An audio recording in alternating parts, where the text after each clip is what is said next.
Learning how to believe in yourself when no one else does is a powerful skill that you can develop in your life because the truth is that no one is going to actually believe in you until you're actually successful. It's super sucky, but this is just how she goes.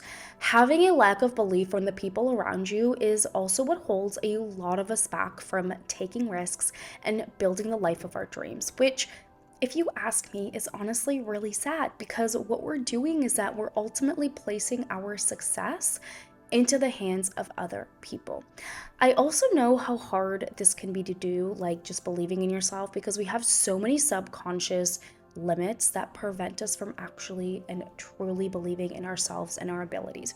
And this is because we always end up pulling ourselves back down to the limit and level that we deserve, that we think we deserve to be at. This is essentially the limiting beliefs work that I help my clients uncover so that they can finally step into their next level of success and actually sustain it. So if you feel like you don't really have anybody around you that believes in you, I'm going to show you in this video how you can cultivate a strong sense of inner belief. I have definitely been in times of my life where I feel like no one believed in me, and I really had to step up for myself and trust myself in order to figure it out and be my own biggest cheerleader. And this is the first place that I want you to start with yourself. If you want to develop a strong sense of inner belief, you need to first develop a very strong sense of inner trust. You need to be able to trust the fact that you have the ability to figure shit out and you have the ability to push through hard times. You need to be able to trust yourself and the fact that you got you, like no matter what shows up in your life. The easiest way for you to develop self-trust and to build that momentum in your life is to ultimately keep the promises that you make to yourself. So this looks like you working out when you tell yourself you're gonna, or you getting out of bed when your alarm clock goes off, or you actually making those healthy food choices for dinner that you've been telling yourself for weeks you're going to get around to making. The more that you actually honor these promises that you make to yourself, the more that your self-trust will develop. And the more that your self-trust essentially builds, the more that your belief in yourself will build. That's how this works. You can't just sit around and pray and hope that you are going to magically wake up and start to believe in yourself someday. It just doesn't work like that. It is something that you are going to have to intentionally work towards. And this is by far the best work that you can do to yourself because there is no better belief compared to the internal belief that you're going to build for yourself. It also just feels so good when you are fully able to rely on yourself because the entire world can go against you. But if you are just like, I believe in me, and it doesn't matter who is by my side or who isn't, you become this unstoppable, untouchable force, and you just get this attitude of IDGF, which is the best attitude you can have, in my opinion. Also, when you keep the promises that you make to yourself throughout the day, you start to stack these wins. And the more wins that you stack for yourself, the more that your confidence is ultimately going to build, and that has a direct impact on your self-belief. So please, no matter what happens, please keep the promises that you make to yourself. I think it's also just so interesting how so many of us will bend over backwards to keep the promises that we make to other people, but we just don't treat ourselves with that same level of respect. And you know what? It's actually more sad than interesting. So I want you to worry less about keeping other people's promises, and I want you to worry more about keeping your own promises. The next part of all of this is honing down on your self-talk and setting a new standard for how you speak to yourself and ultimately the thoughts that you allow in your mind. This is not about toxic positivity, okay, little caveat. It's just and not about never letting yourself feel bad or sad about things, but it's about not letting yourself suffer in this shit, because I can promise you that you're doing that to yourself right now. One of the reasons that we lack self-belief is because we become these like hungry little creatures who so desperately need it from the people around us. We're just so freaking desperate for the people around us to give us praise and tell us that we are on the right track or that we are enough, which in a way, if you think about it, Does make sense, right? Because we're essentially tribal beings, and if our tribe doesn't approve of us, then it can threaten our safety, or, well, it did in the past, right? And what happens is that our brain continues to react to these things in the same way because we just haven't evolved as a species yet. So even if it isn't necessarily true right now in the present, your brain's still going to react to it in that same way. So you need to start stepping up and becoming aware of the dominant thoughts that take power and control of your mind. Are these thoughts that build you up and cheer you on? Or are they thoughts that ultimately bring you down and make you feel bad about yourself? If you are dominantly thinking in a state of self-doubt, if you're dominantly in that negative state, then good luck ever believing in yourself.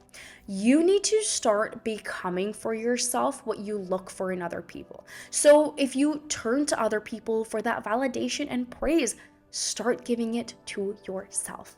You need to start being your own freaking cheerleader, especially when life shits on you. You need to speak those words of comfort to yourself that you want other people to say to you. This needs to be, honestly, like an every moment thing. Like as many times throughout the day as possible, you need to check your self-talk and make sure that it aligns with the powerful self-belief that you are trying so hard to build within yourself. One of my favorite techniques that I share with all of my patients and clients is called the cancel, or stop technique. Basically, what I tell them is that anytime a thought comes up in their mind, so in your mind, of a self-doubt, of negativity, or anything that brings you down, I literally want you in your mind to say cancel, or even stop. Then I want you to actively reframe those thoughts to ones of high self-belief.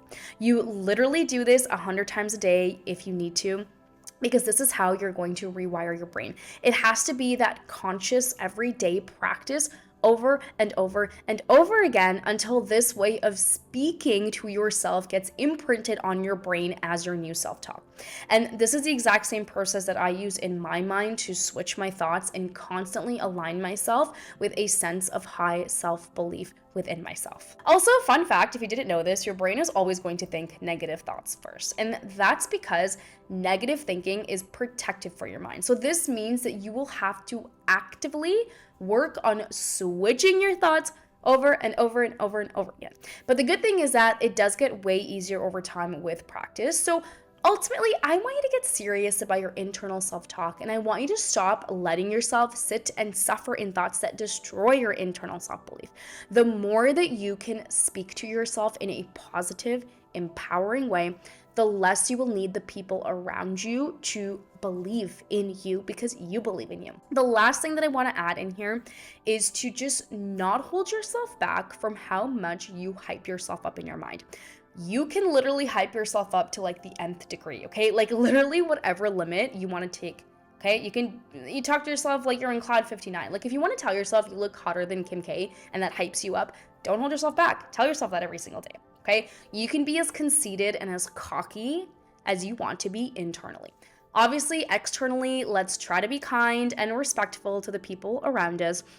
So, for example, here's what my internal self-talk sounds like when I am trying to be my own hype woman. So I'll say something like, I'm the luckiest girl in the world. I love that I just get everything that I want.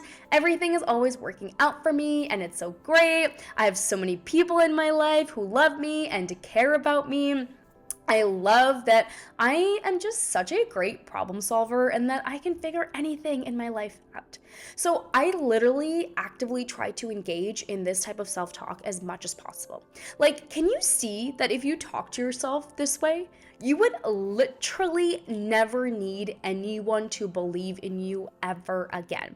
This is honestly how powerful this stuff is. The last thing that is going to help you believe in yourself when no one else does is to create a powerful why and then to connect painful consequences to it.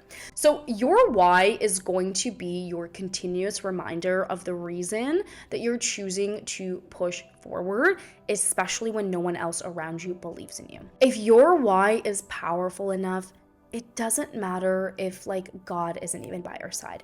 You are going to continue to take the action steps you need to take because of how strongly you believe in your why.